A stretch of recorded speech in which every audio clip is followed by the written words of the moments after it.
Bismillahirrahmanirrahim. Assalamualaikum warahmatullahi wabarakatuh. Selamat pagi anak-anak Miss Dewi 5 Ibnu Rushd. Apa kabar hari ini anak-anakku? Semoga anak-anak Miss Dewi semua selalu dalam keadaan sehat walafiat. Amin, amin ya robbal alamin. Pembelajaran kita hari ini yaitu subtema 3, pembelajaran keempat. Muatan intak pada pembelajaran kali ini adalah surat Al-Baqarah ayat 29.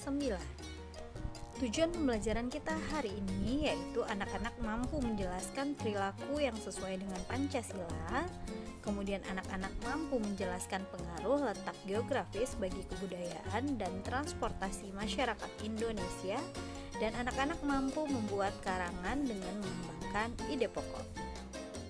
Perilaku yang sesuai dengan Pancasila. Pancasila tidak hanya menjadi dasar negara Indonesia, tetapi juga menjadi falsafah hidup bagi bangsa kita.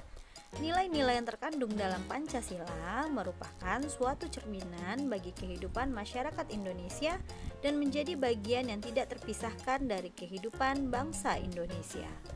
Untuk lebih anak-anak bisa mengenal lagi nilai-nilai dalam Pancasila, saksikanlah video berikut ini.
Pengaruh letak geografis bagi kebudayaan dan transportasi masyarakat Indonesia.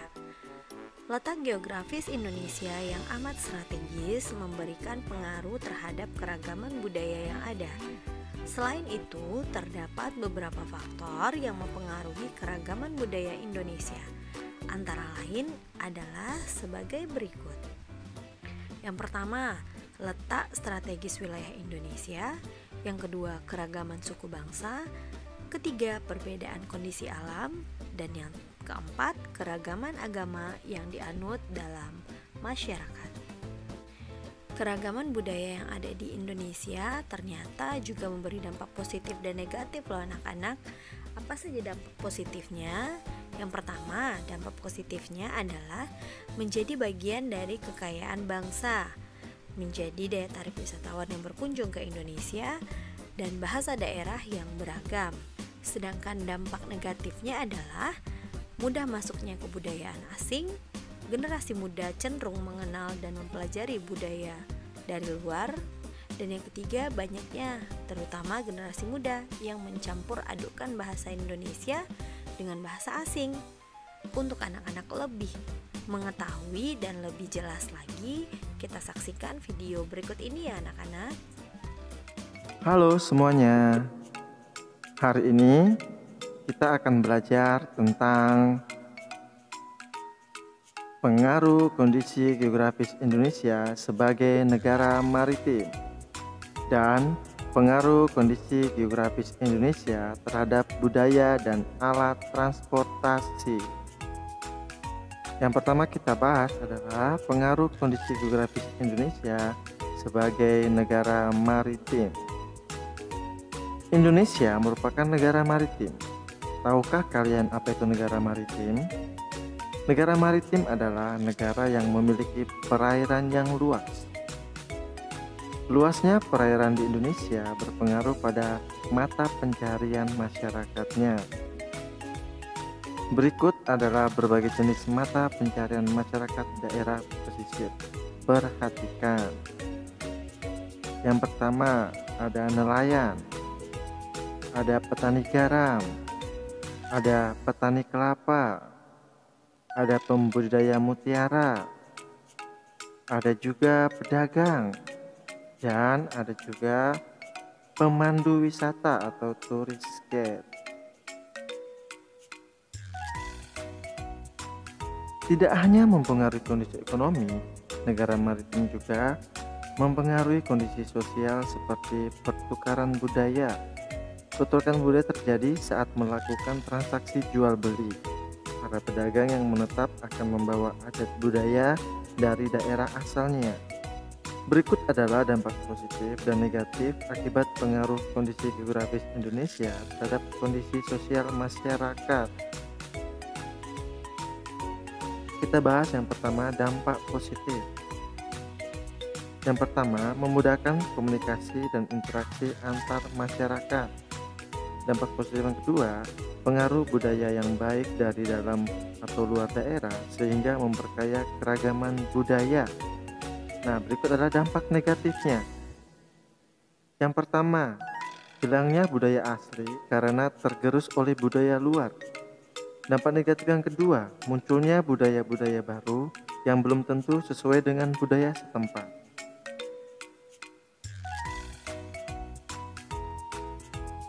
Pembahasan kedua, pengaruh kondisi geografis Indonesia terhadap budaya dan alat transportasi. Tidak bisa dipungkiri bahwa letak geografis Indonesia yang amat strategis memberikan pengaruh terhadap keragaman budaya yang ada, seperti pakaian adat, seperti rumah adat, tarian adat, senjata tradisional, dan alat musik tradisional daerah Indonesia. Selain itu, terdapat beberapa faktor yang mempengaruhi keragaman budaya di Indonesia, antara lain adalah sebagai berikut. Yang pertama, letak strategis wilayah Indonesia. Letak Indonesia yang strategis membuat Indonesia menjadi jalur perdagangan internasional. Akibatnya, banyak pedagang yang menyebarkan budaya dari daerah asalnya di Indonesia. Yang kedua, keragaman suku bangsa. Negara Indonesia yang terdiri atas beribu-ribu pulau dan tidak saling terhubung menyebabkan masyarakat di tiap pulau mengembangkan budayanya masing-masing. Seperti budaya dari daerah Bali yaitu upacara ngaben.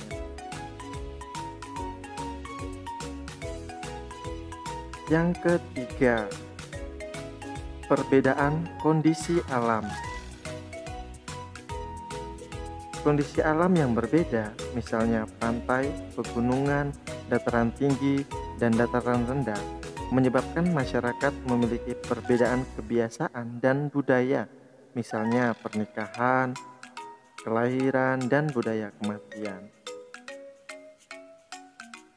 Yang keempat, keragaman agama yang dianut dalam masyarakat. Oleh karena letak geografis yang strategis tersebut, persebaran agama juga terjadi di beberapa wilayah di Indonesia. Nah, yang terakhir, wilayah Indonesia yang berupa kepulauan juga mempengaruhi jenis transportasi yang digunakan untuk menghubungkan antar pulau, yaitu transportasi udara dan transportasi laut. Oke, sampai di sini pembelajaran kita. Kalian harus belajar dengan tekun. Jika perlu, pahami video pembelajaran dengan baik. Jika kalian kurang mengerti, kalian bisa ulangi. Nah, ide pokok masih ingat anak-anak? Yaitu masalah utama yang dibahas dalam sebuah paragraf. Bagaimana cara membuat karangan dengan mengembangkan ide pokok? Anak-anak pahami ide pokoknya duluan, kemudian buat kalimat penjelasnya dan tulis kalimat penjelas tersebut dengan hal-hal yang berkaitan dengan ide pokoknya. Kalimat penjelas. Kalimat penjelas adalah kalimat yang menjelaskan atau memaparkan kalimat utama.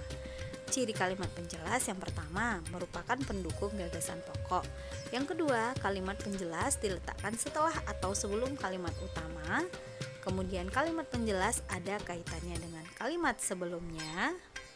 Dan yang terakhir, kalimat penjelas memerlukan kata penghubung seperti bahkan, contohnya, misalnya, dan lain-lain. Menentukan ide pokok dan kalimat penjelas.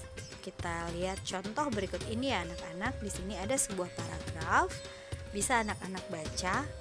Dan intinya adalah ide pokoknya adalah saat ini kereta api uap sudah tidak beroperasi karena telah diganti dengan kereta yang akan dijalankan dengan tenaga listrik. Nah, itu adalah ide pokoknya. Sedangkan kalimat penjelasnya adalah bagi para wisatawan yang tertarik ingin menaiki kereta api uap di Jawa Tengah dapat mengunjungi Museum Kereta Api Ambarawa. Dan kalimat penjelas lainnya, selama perjalanan wisatawan dapat menyaksikan panorama keindahan alam. Nah, anak-anak bisa ya, karena sudah memperhatikan beberapa paragrafnya dan anak-anak bisa menentukan ide pokok serta kalimat penjelasnya. Dan baiklah, kalau anak-anak semua sudah paham, kita lanjutkan dengan yaps, benar. Yuk kita latihan. Kerjakanlah tugas di bawah ini ya nak, dan jangan lupa membaca basmalah. Buatlah dengan tulisan yang rapi dan bersih. Oke anak-anakku, selamat mengerjakan. Terima kasih atas perhatiannya. Assalamualaikum.